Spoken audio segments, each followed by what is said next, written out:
Hi guys, welcome back to my channel guys. So today guys, we're going to eat this. This is mongo with egg.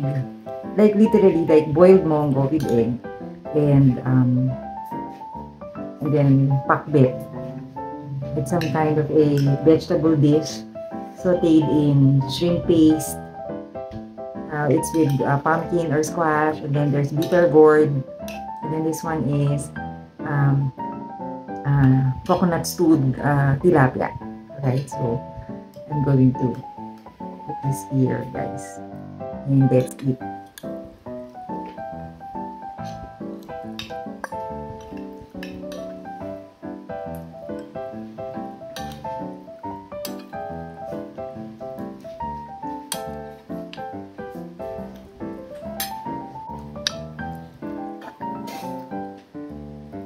So there's a way, guys, to always eat more vegetables and fish. Yeah, let's start, let's begin such way of eating, because it's healthier when there's a chance, when you have the access to eat, right?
Mm.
Guys, thank you so much for watching. Watch what you eat. It would help, guys. It could be a good hack, right? All vegetable, fish. And the cooking method, guys, sometimes it's very important, instead of fried, or you get me, guys. So more of this in my Shy Mukbang contents, guys, here in my vlog and live streams. Discipline in eating. Somehow, guys, just an idea or just a hack. Okay? Thank you, guys. Take care of your health. Bye.